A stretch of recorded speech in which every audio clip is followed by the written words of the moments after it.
Hello everyone, welcome to my blog. My name is Kathy. Before I get started on my next project, I just wanted to show you the promotion for January with Close to My Heart. What it is a tray that holds 9 2-inch blocks that you can decorate. And then you also get this E-size stamp set, which is an 8.5 by 11 sheet of stamps. And a lot of the stamps will fit exactly over your 2-inch blocks in order for you to decorate them with the stamps. It's a really fun project, and in order to qualify for this you have to spend $25 from our 2011 Autumn Winter Idea Book. And if you spend only $25, you get this whole set for $15, which is an amazing deal, and you're going to be really happy that you were able to take advantage of this deal.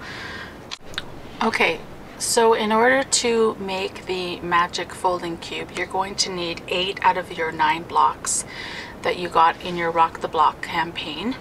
And I did a lot of research on the internet to sort of figure out how to assemble these blocks, and so there was quite a few that I found, different instructions on how to create this cube, but I'm going to show you the ones that made the most sense to me and I felt were the easiest. So but there are other ways to make it and you'll end up with the same result.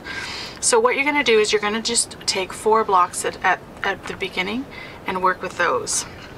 So the first thing you want to do is take 2 of your blocks and you just put them, you want to make sure that they're lined up side by side, and I just make sure that they're nice, like together quite nicely.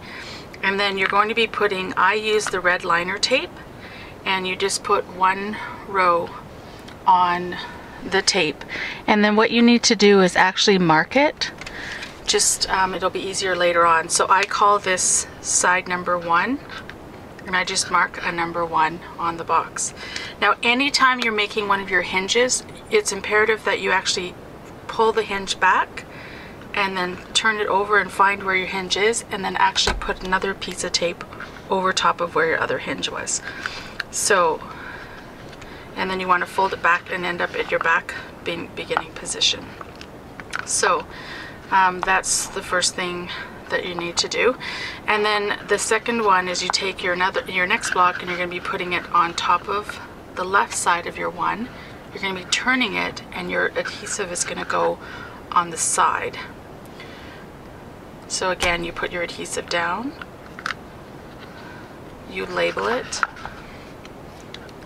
number 2, and then you're going to be flipping back and securing that adhesive. So I just put another tape right over top of where the other seam was, and then you'd be folding it back. So that's 2. You go back to number 1. You're going to be putting your next block on top of the right side of number 1. You turn it to the right, and again line up your blocks, put your adhesive down,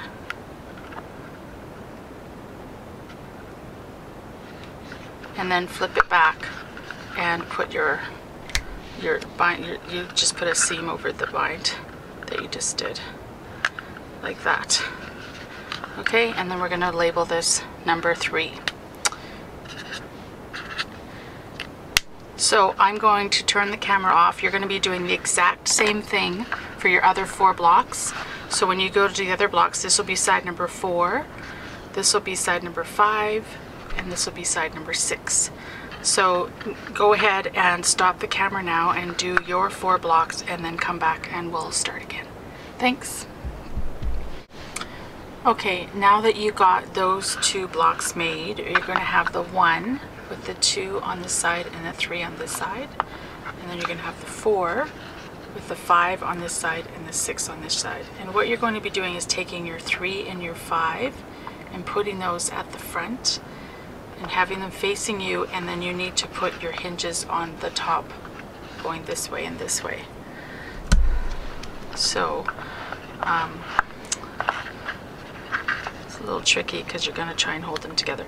So this one is going to go this way, and in this case I found it easier, a little bit easier, to just put the tape on the 2 of them at the same time. And I should mention that when you go to put the adhesive on any kind of hinge, however you want to get it, you're going to do it, you want them to be snug, but you don't want them to be like pulling each other, because when you go to use your hinge, if it's so tight, it actually will hold your blocks away from each other. So that was one thing I found with the first one that I made. So I had to actually pull a little bit on my hinges just to have some leeway so that the blocks could actually sit nicely. So, and I'll show you more about what I'm talking about in a minute. So then again, I'm just going back over the hinges that I just created and reinforcing them. So the way I used my block is I moved everything back so that the one is facing you, and then I did it, and you want to make sure that when it's sitting like this, that it's actually sitting nicely, because when you go to put your pictures on, you should be fine. But if you're finding that at this stage, like it's actually separated a little bit, then that means the hinges are too tight and you need to kind of loosen them up. So this one's sitting not too badly. So the way I do mine is you just open it, and then it's going to open this way, and then it falls back that way, and then it goes this way again, and then you go like that, and then you're back to the beginning. So like I said before, when I did mine, I found it easier to put the pictures on the top, and so you have, you know, just depending on what perspective you want to do, put the pictures facing you this way, and then do all your pictures around the outside so that they're the right perspective. And then when you go to open it up, when you go like this, you're going to have to put like two like kind of slimmer pictures on these two blocks, because these two never actually meet. So these have to be separate pictures.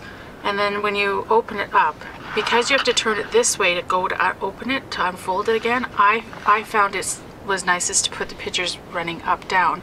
And I did a full 4x8 picture here, but you technically could do 2 4x4 pictures if you wanted. And then it's going to open, and the same thing, that one, it's automatically trying to open again.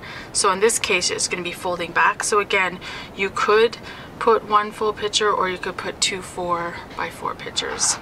And so you'll sort of figure that out as you go along, which orientation you want your pictures to be.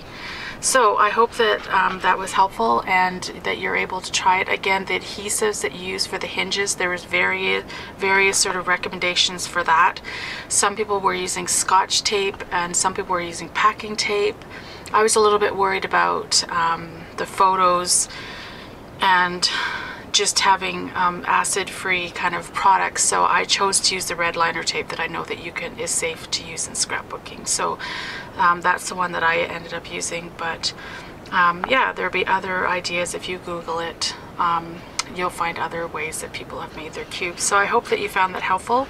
And next I'm going to show you my finished cube and just highlight a couple of the things that I did on that one.